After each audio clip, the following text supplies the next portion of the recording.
You've probably heard that saying, you are what you eat. But what if I told you you could blame feeling blah on the foods that you're snacking on?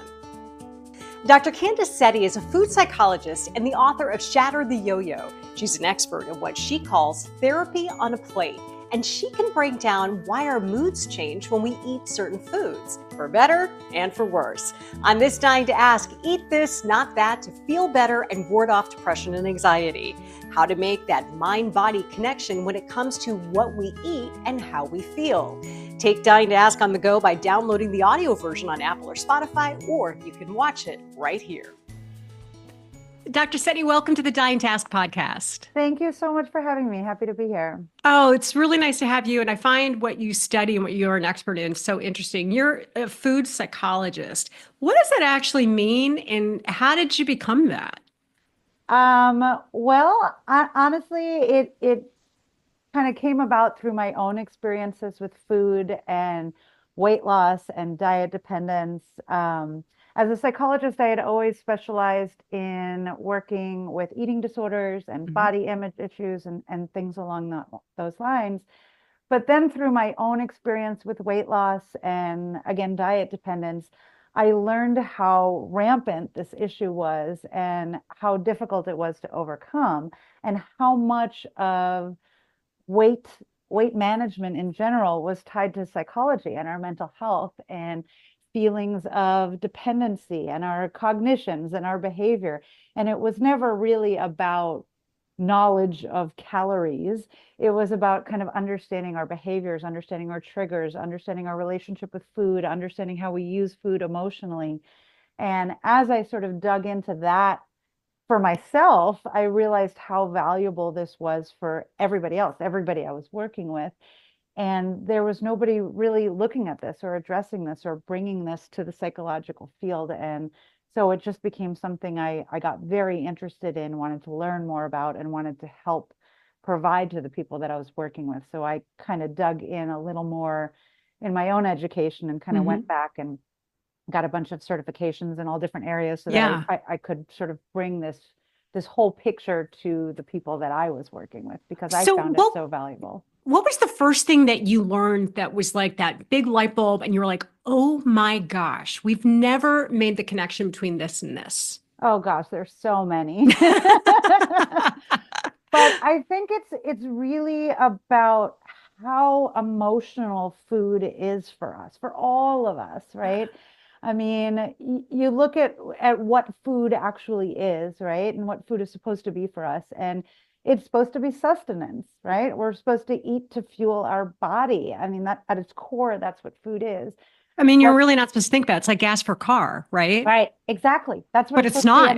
That's not really how any of us define our relationship with food, because at such a young age, food becomes so emotional for us, right? Yeah. It becomes social, it becomes celebratory, it becomes a way we treat sadness. I mean, when it becomes reward, right? When we're a little kid and we win a soccer game, what do? We get taken out for ice cream. When we're sad, we're given comfort foods, right? From a very early age, we're taught this emotional relationship with food. And so as we grow up, we have no way to separate that. And then you add in the impacts of the diet world out there, and how deprivation focused the diet world is, and how it brings food into this good, bad, right, wrong realm. And so our relationship with food just gets that much more complicated as a result of that. So kind of understanding and looking at this really, really complex emotional relationship that most of us have with food, and understanding that and having to break that down is really what it's about when we talk about weight management. It's not about calories in, calories out. It's about this complex relationship we have with food. Is this a more recent phenomenon? I remember being a kid, and, I was a kid in the 70s, 80s, and, my mom absolutely, she'll never listen to this, so I can talk about it. Definitely fit every diet stereotype. She joined the jogging craze. She did I would say, very deprivation, calorie light, like everybody's mom was doing, I mean, it was just, that was kind of that time. And then as I was growing up into a teen, it was all about the magazines and the people that I saw on the cover and Ally McBeal. And, those were the big influences. Is it more of like the last couple of decades where these connections started being made, or have humans always been like this? I I think both, but most people say, industrialization of food and the development of processed foods is when this became, So really post-war, post-World War yeah, II. yeah, it became much more of an impactful thing because prior to that, we just had food, right? We just we just had real food. We had food that grew or, food that could go bad, and we didn't have all this processed industrialized food. And as industrialization kind of played its role in food, food started to be created in a way that it could play to all of these things, right? It could prey on us and create these sort of addictive kind of components to it, or not make us full. So we could sit there and eat massive quantities of Oreos or whatever it may be.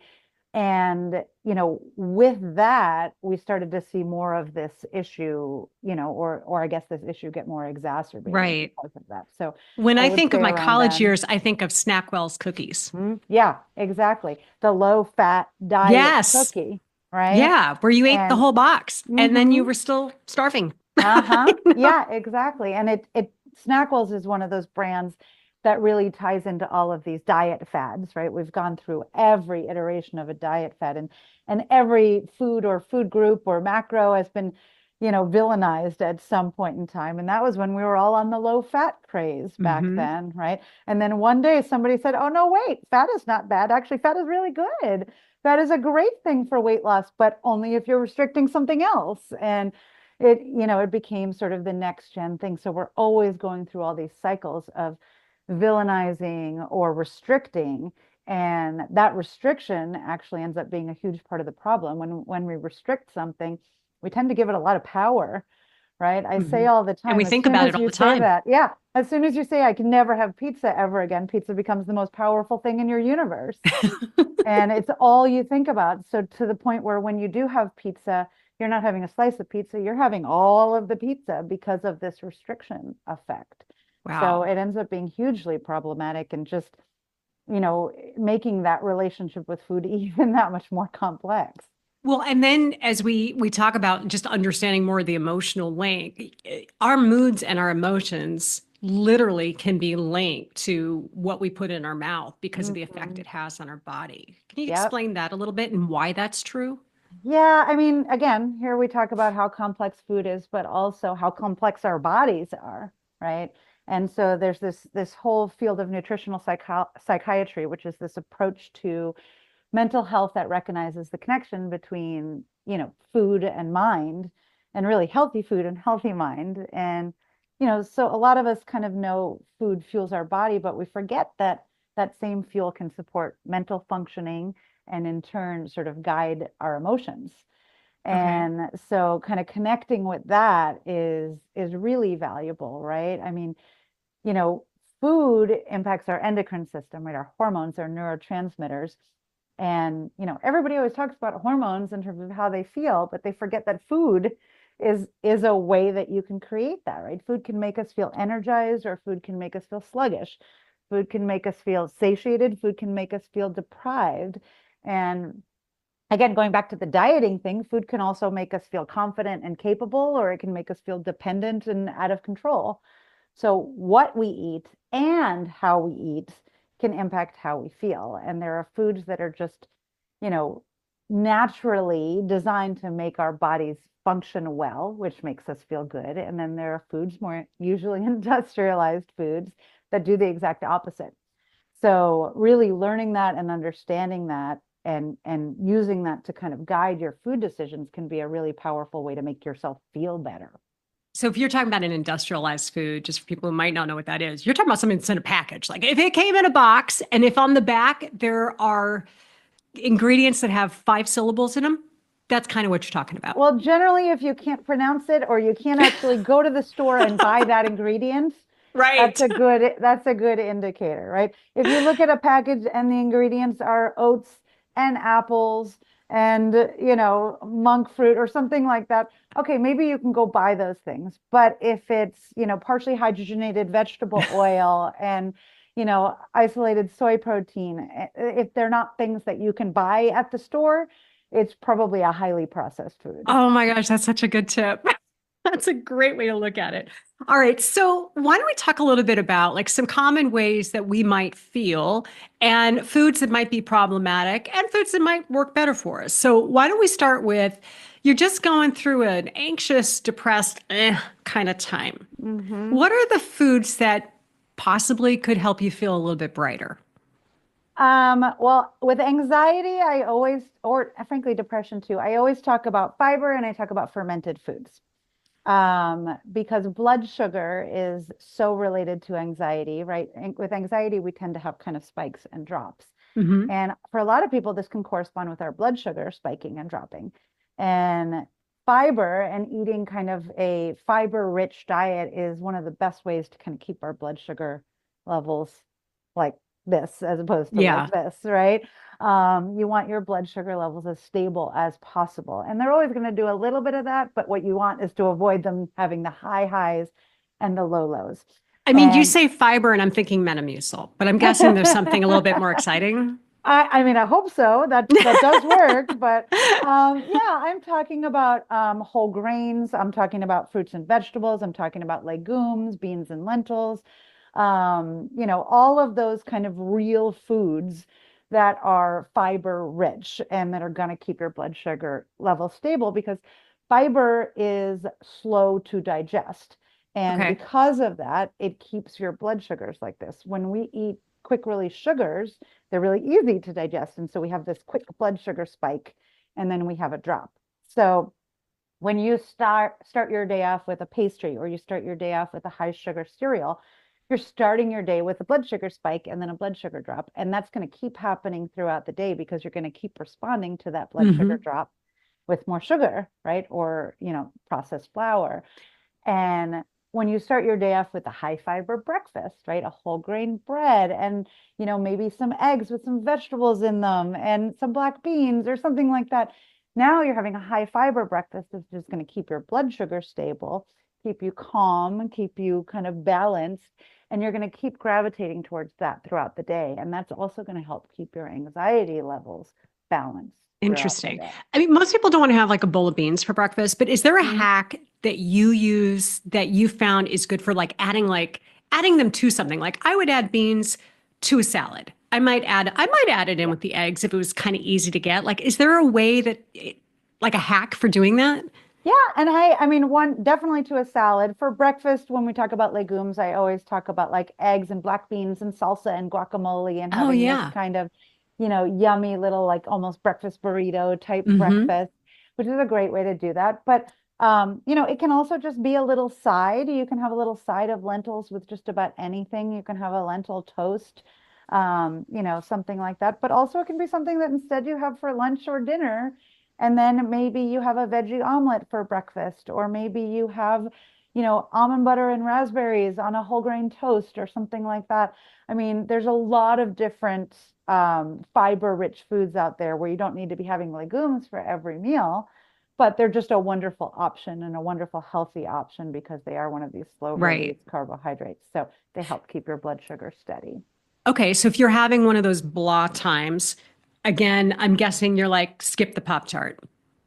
I mean, ideally, the reason why your brain goes to the Pop Tart is because the Pop Tart is quick release sugar combined with fat and processed fat. And both of those things, one, give you a blood sugar spike, two, give you a little dopamine hit.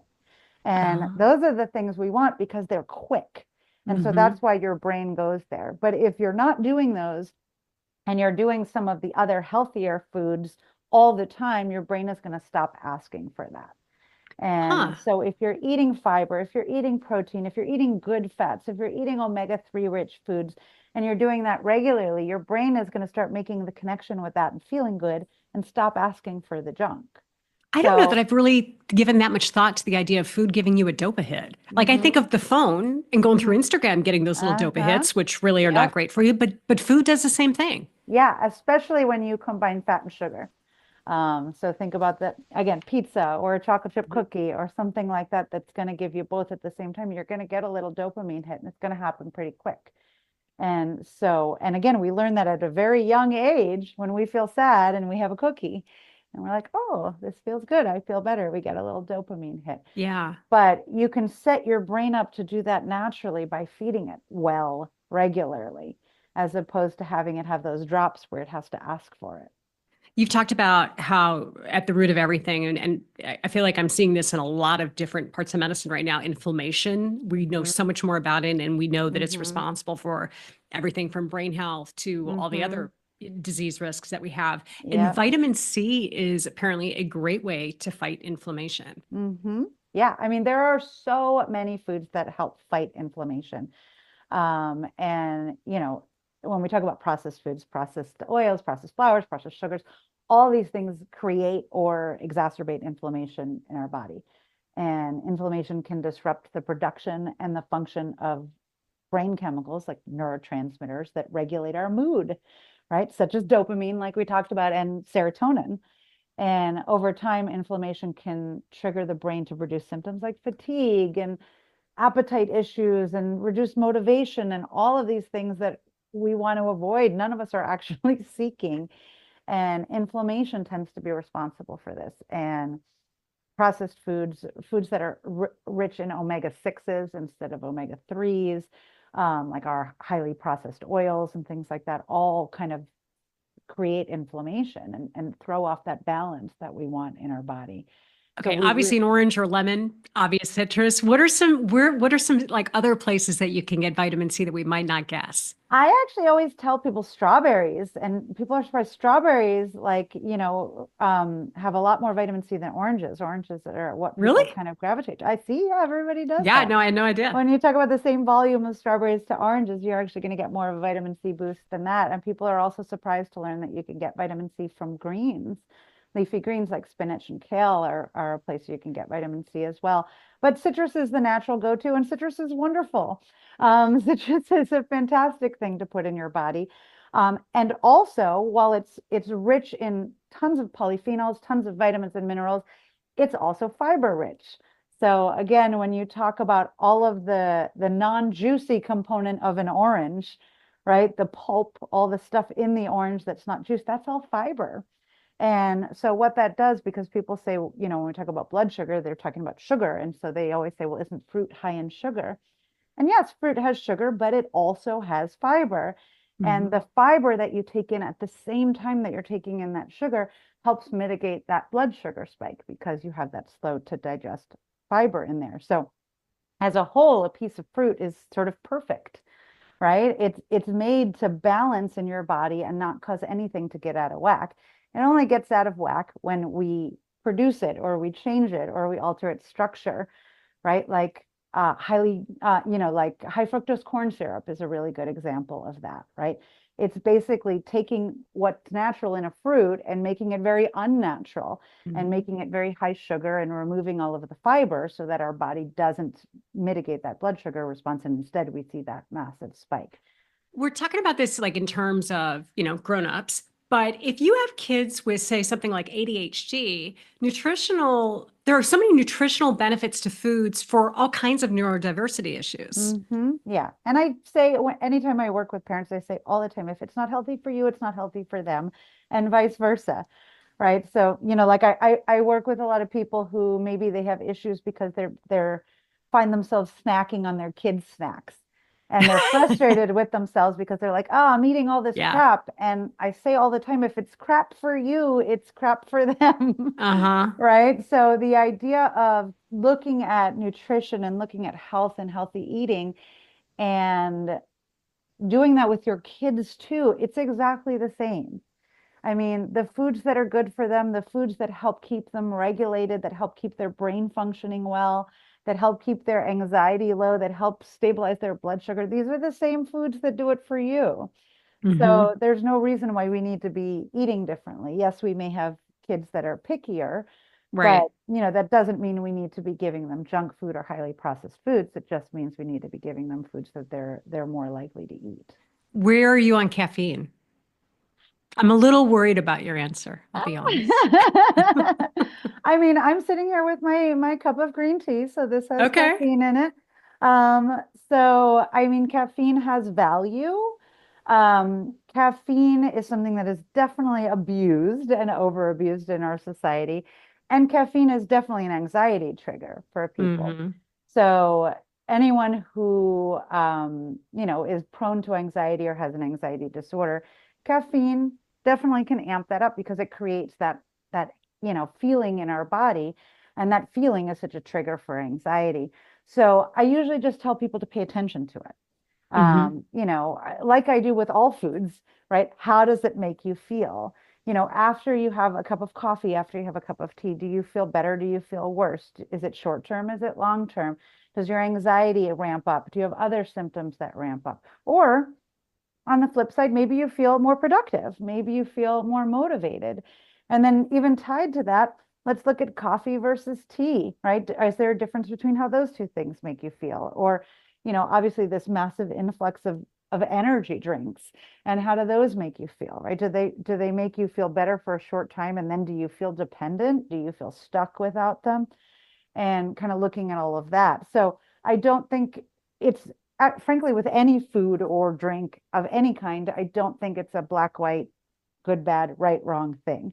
I think it's just understanding it, understanding how it makes you feel, and then learning how to incorporate it in a healthy, moderate way. And same thing goes Yeah, I for mean, like it's caffeine. really hard to be that honest with yourself. Is that kind of the biggest challenge, I guess, for most people to sit back and say, yeah, I feel really crummy all the time, but I notice that I feel crummier 15 minutes after I have this. It can be. I mean, I talk to people about keeping what I call a food and mood log, and really kind of learning to connect the dots all day with what they're eating and how they feel. So if you're keeping a log and saying at this time I ate this and this and this and this, and then maybe every half an hour, you're also making a note of how you feel. Do you feel tired? Do you feel energized? Do you feel sluggish? Do you feel motivated? Do you feel deprived? Are you thinking about food? Do you feel more anxious? Do you feel less anxious? Right. And then, you have a week of this and you can start to connect the dots and really see, wow, every time I do that, about 20 minutes later, I feel this way. Or, I find myself going to this type of food when I feel this way. And really having this sort of, spreadsheet, so to speak, where you can connect the dots and really see how these things Hmm. make you feel, it can become really, really rich data Can for become you really to, motivating too. yeah, When yeah. you connect those dots. Vitamin D, I feel like I'm hearing about vitamin D everywhere I go. Are you taking Mhm. enough? Do you have enough? Uh-huh. The Yeah. sunshine vitamin. Yes. Why is vitamin D tied so much to your mood?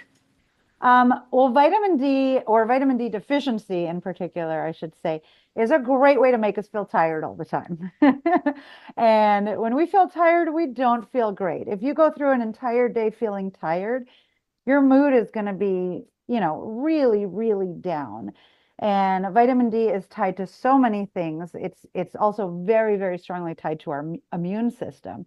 All of our immune cells have vitamin D receptors on them. So, the more vitamin D we're getting, or the more, vitamin D appropriate our intake is, the stronger our immune system is. And when our immune system is strong, we tend to feel a lot better. We tend to feel a lot more balanced, right? All of this stuff is about keeping our body where it wants to be at its appropriate homeostasis. And the vitamin D issue is, one, it's very, very hard to get enough vitamin D from food. Really? It's very difficult. Yeah, I mean, they have some vitamin D enriched foods, and you can get it from some foods. You can get it from some meats, especially organ meats. You can get it from Hmm. spinach. You can get it Eggs? from a few different things. Yes, eggs, but it's hard to get enough. And they call it the sunshine vitamin. People think we get vitamin D from sunshine, but what we actually get is the ability to make vitamin D from sunshine. Huh. And in order to get enough sunshine to make enough vitamin D, we need to be exposed to sunlight at peak hours, right? Which is usually the hours that we're told to avoid for our skin. Right. Man, you Um, can't win. yeah, yeah. So at peak hours with a lot of our skin exposed. Hmm. And so you That can could get see dicey. how there's that, but also it's hard to do in the winter time for Right. most people. And it's hard to do when we're concerned about the other risks of sun Sure. exposure. So is Right? that one that probably is worth supplementing for It most is people? one that for most people is worth supplementing, especially in the winter. Taking a vitamin D3 supplement can be very, very helpful. If you live in a climate where you're just not outside much during the day, you're very far from the sun, or you're simply just not getting enough sun Huh. exposure, then yeah. And we've seen this more and more, with climate change, especially that vitamin D levels for most people are very, very low. So most people nowadays are vitamin D deficient. Okay, well, I am taking my two little vitamin Ds before I go Good, into work in the morning. good. The other one that I feel like I read nonstop on my Instagram feed is magnesium. I knew you were going to Okay. say that. I get up very early. So magnesium's had a big Uh, moment as well. yes, But I've seen magnesium linked to everything from better sleep to helping ADHD, also helping people dealing with food issues, eating yeah, disorders, or any kind yeah, of an off relationship with yeah. food. Why is magnesium so important and where should we be getting that? Magnesium is involved in every chemical reaction that happens in our body. Okay, that would be And why. so that's why it is linked to every one of those things. And the problem is magnesium, we get magnesium from any food that grows in soil. So because magnesium comes from soil. So anything that grows is where we would get magnesium. The problem that most researchers are starting to find now is that so much of our soil has been overused and reused for so long that our soil has become magnesium deficient, which means the food growing in it is magnesium deficient. So even when we're eating all of those fruits and vegetables, we're not getting enough magnesium. So magnesium is another one that for most people is worth supplementing with. Really? Yeah. And Huh. there are several different forms of magnesium out there, and all of them are great. But the other reason why magnesium is probably so rampant in your social media feed these days is because of the benefit it has for sleep and anxiety. Okay. And magnesium has a natural relaxant component to it. And I often joke that it's like nature's Valium, that it just sort of relaxes our body and calms all of our neurotransmitters in a really positive way. And because of that, it can help with anxiety, but really sleep. And so I tell people magnesium is one of those few supplements that you actually want to be taking at night, not in the morning, because it has that natural relaxant component to it and does help with sleep. So some people take it in the morning and it makes them tired. So it's doing Right. the exact opposite of what we want it to do. And it's confusing because if you get a multivitamin, something multivitamin and mineral, it's going to have magnesium in it. So people think, I don't understand. But when you look at how much magnesium is in a multivitamin, it's usually a very small amount. So it's not enough to create that sleepiness component. Hmm. But I'm if you're blanking taking on the just other supplement that we were all taking to help us go to sleep. Why am I that I know we've been told not to take lately? Not Ambien, melatonin, because that's not a supplement. melatonin, Melatonin. yeah, Yeah. yeah. So why is magnesium preferred over melatonin now? So melatonin is something that your body produces. It's actually a hormone that your body produces. And magnesium is something that we get from food. So we need magnesium. We make melatonin. And melatonin, because it's part of your endocrine system, it's very tied to all of your other hormones. I always say that none of our hormones exist in a vacuum. All of them impact one another. And so melatonin levels are very related to things like cortisol, things like insulin. So melatonin is part of your natural circadian rhythm. And if your body is functioning optimally, your melatonin production basically stops in the morning. And as a result of that, we see an increase in things like cortisol and insulin, which we want in the morning. Cortisol is a very energizing hormone that we want in the morning. And insulin is something we want in abundance early in the day so that we can process our food appropriately. And then you see kind of this thing happen over the course of the day where those other ones start to drop. And after sunset, your melatonin levels start to increase, which is a cue for your body to sleep. And we want that. We want a balanced circadian rhythm. And we don't want to mess with that in any way. And taking melatonin can mess with that and can Right. also throw off our natural sleep processes where we don't learn to respond to our natural body cues, but we need sort of this external, influx of melatonin to do that. Also, a couple other problems with melatonin. One is we are sort of part of this more is better society. So when you look at melatonin supplements on the market, you'll Right. see 1 milligram, 3 milligram, 5 milligram, 10 Uh-huh. milligrams. And so we're like, well, 10 must be way better than a one. But it can actually have this reciprocal effect when we take too much of it, that it can actually create sort of a feeling of hyperness in our body Right. instead of sleep. So if we are taking a supplement, one, we want much lower doses of it, 1 or 3 milligrams at most. Two, the time and place for melatonin is when our natural circadian rhythm is thrown off. And that's Like usually with traveling? travel. Yes, Yeah. exactly. Okay. When we change time zones and we're not exposed to sunlight in the right way. So, the exposure to sunlight first thing in the morning is what sets that circadian rhythm in motion and triggers the late evening release of melatonin. So when we don't have that sunlight exposure in the morning, that's when all of that is thrown off. So when we travel and we just skip lots of time zones Yeah. and, get on a plane at night and land somewhere at night, that whole circadian rhythm is thrown off. And that's where melatonin supplementation is actually most Very effective. interesting. Yeah. Yeah. I would say skip the gummies too, because you talk about like upping the dosage. Mm-hmm. It's Yeah. like candy, like Yeah. candy. Okay. I have been a news anchor for more than 25 years now, and I have read so many health, wellness, weight loss, fitness stories, like my head would explode. But every single study can be summed up into one sentence, I've always said, and that is eat well and exercise for like great health. That always seems to be Uh-huh. like every major big study that comes from a big fancy university comes down to eat well Sure. and exercise. Is there a one sentence recommendation you could make to us to reframe how we look at foods and how they nourish not only our bodies, but our minds? Well, it's funny when you said that, I was actually going to say eat well and exercise and add on in moderation. In Because moderation, yes. I feel like the problem with that is that we all take it to too much of an extreme. And whenever we go to one end of a spectrum, we tend to get this pullback to the other, right? And this is the problem I've always seen with every, extreme diet. We can do those diets for maybe 2, 3 weeks. Mhm. And then what happens is we go 180 degrees in the other direction and rebound, right? When we say, I'm never eating sugar ever again, maybe we do that for a couple of weeks and then we go on a sugar binge as a result Right. of that, because we're not allowing those things in. We're labeling them as bad and wrong and can't have and restriction. And the idea of saying, I'm going to have something sugary a couple times a week is absolutely fine.